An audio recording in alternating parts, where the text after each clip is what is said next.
What if a reflection wasn't just a trick of the light? What if it was a doorway?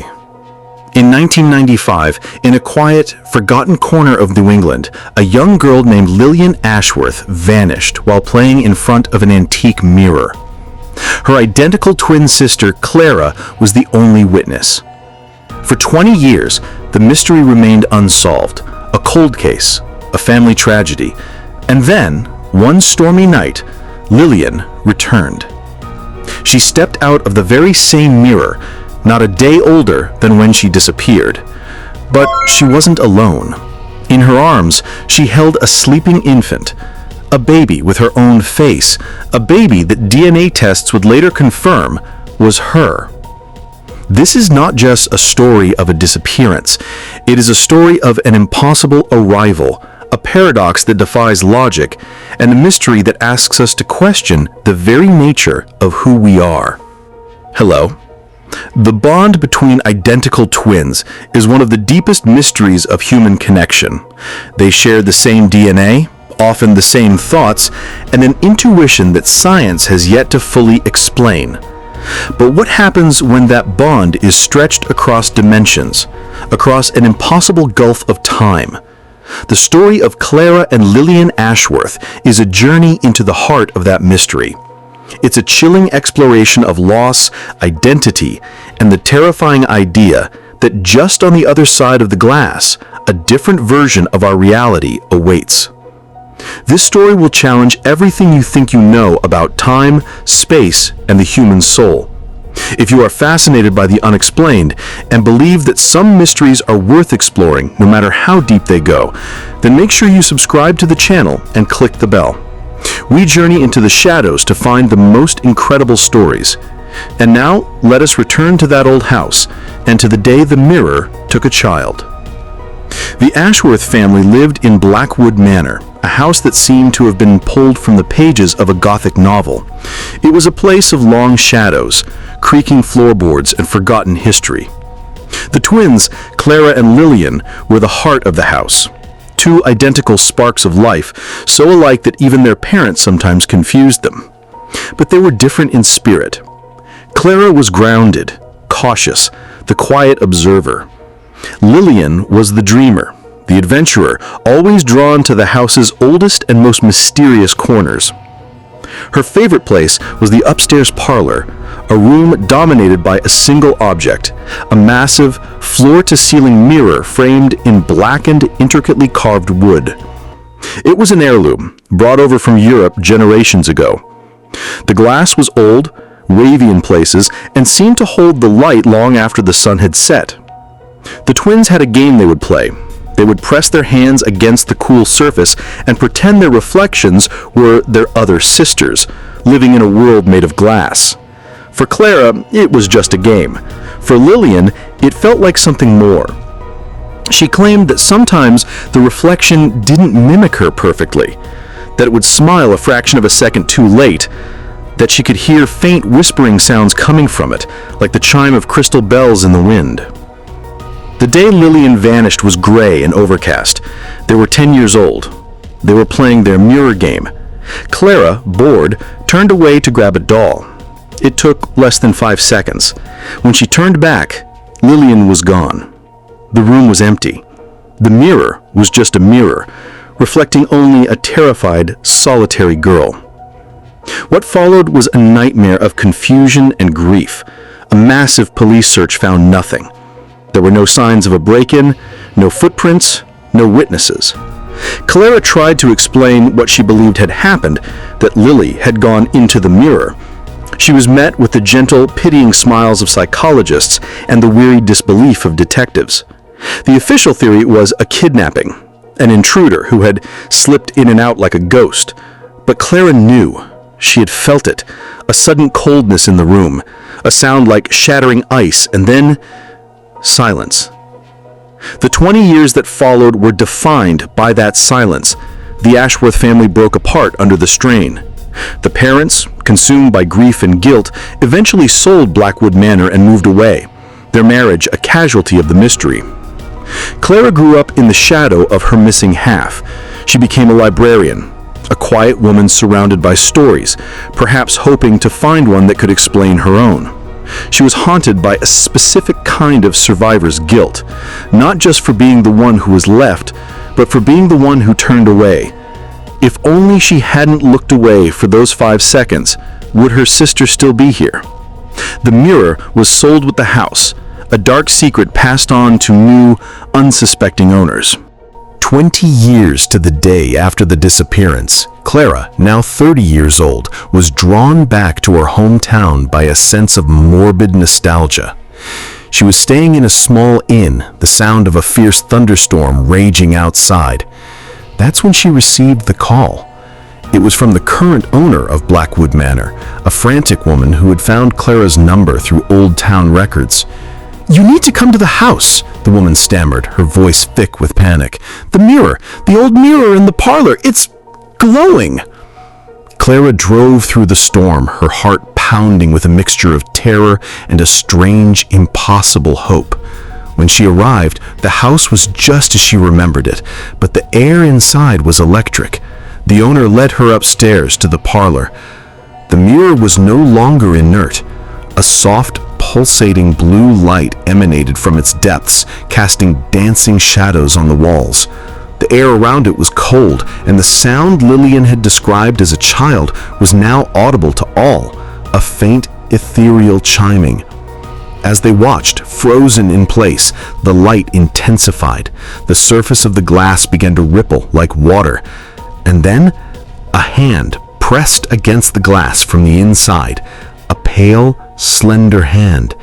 It pushed through, followed by an arm, a shoulder, and then a figure gracefully stepped out of the mirror and onto the parlor floor as if stepping over a threshold. It was Lillian.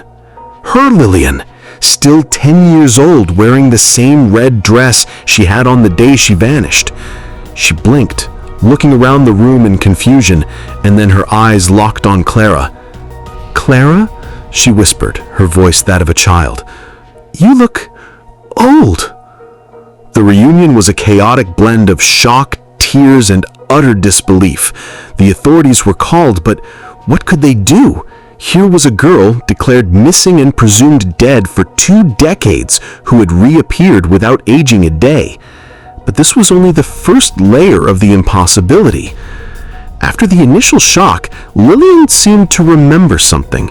She looked back at the now dark mirror with a flicker of panic.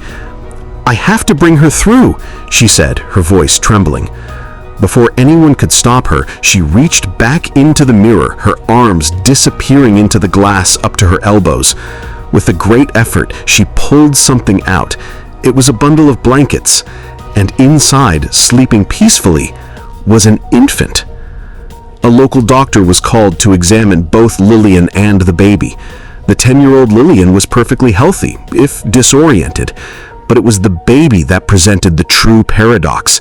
The infant was also perfectly healthy, and when the doctor looked from the baby's face to Lillian's, she gasped. They were identical. In the days that followed, under immense secrecy, a DNA test was conducted. The results were not just shocking, they were nonsensical. The lab confirmed that the DNA of the 10-year-old Lillian and the infant were a 100% perfect match. They were not mother and daughter in a traditional sense. They were, genetically speaking, identical twins, separated not by minutes in a womb, but by 10 years of life. Lillian had returned from wherever she had been, carrying herself as a newborn baby. The paradox was no longer a theory. It was sleeping in a cradle in Clara's guest room. Where had Lillian been? For Clara, the intervening 20 years were a long, slow grind of life. For Lillian, it was far more complex. Her memory was fractured, dreamlike. She didn't experience a linear passage of time. She described a place she called the Glass House, or the Hall of Echoes, a world not of matter, but of potential, of reflections. She described a vast crystalline landscape under a sky of shifting, pearlescent light. There were no people, only echoes, silent, shimmering reflections of beings from countless other worlds, including ours. These echoes would live out moments, fragments of their lives, over and over again. A man proposing to a woman, a child learning to ride a bike, a soldier dying on a battlefield, all silent plays endlessly repeated on the crystalline facets of this dimension.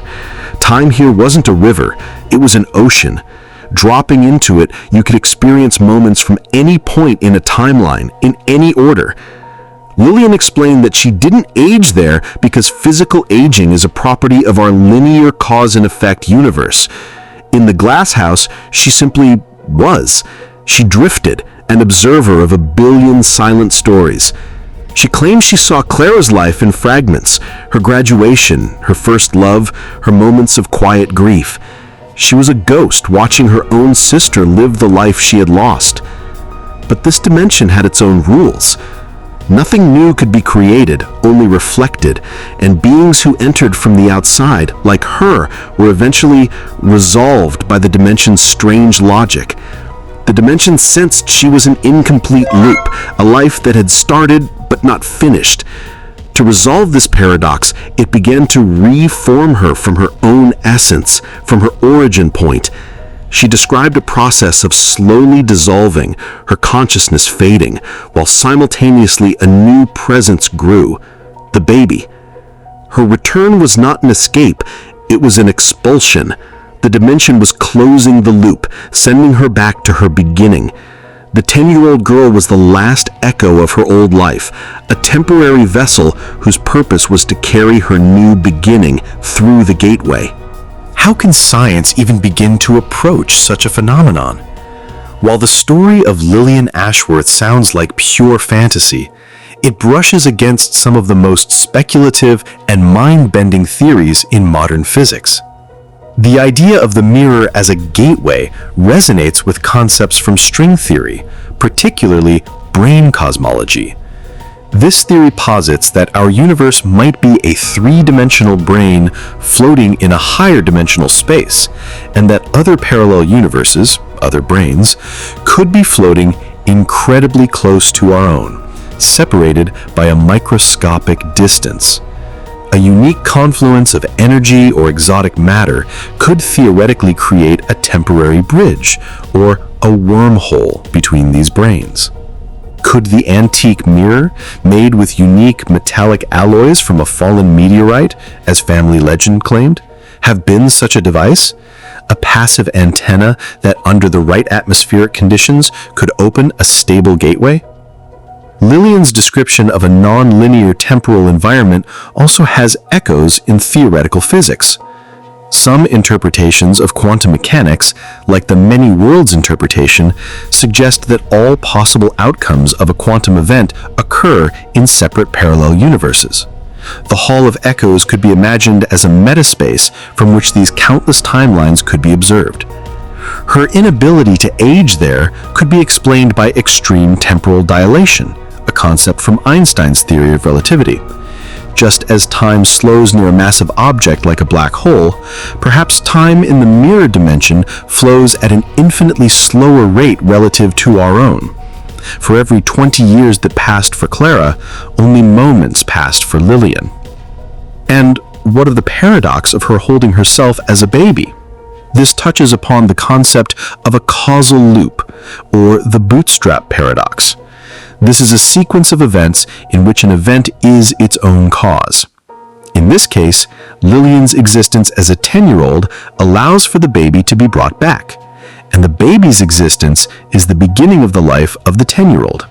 It's a closed, self-contained loop that has no clear origin point. It simply is. It violates our understanding of cause and effect, but in a dimension with different rules, our rules may not apply. Lillian's return was not the end of the story. It was the beginning of a new, more complex crisis. The mirror, now a confirmed gateway, had become unstable. It would flicker to life at random, the blue light pulsing within. Sometimes, Clara would see fleeting images in its depths, crystalline spires, shifting lights, and once, terrifyingly, a silent, screaming face that was not Lillian's. The gateway was a wound between two realities, and it was beginning to fester. Objects in the parlor would move on their own. The temperature would drop suddenly. The chiming sound became a constant low hum. But the most heartbreaking change was happening to the 10-year-old Lillian. She was beginning to fade. It started subtly. Sometimes her hand would become translucent for a moment.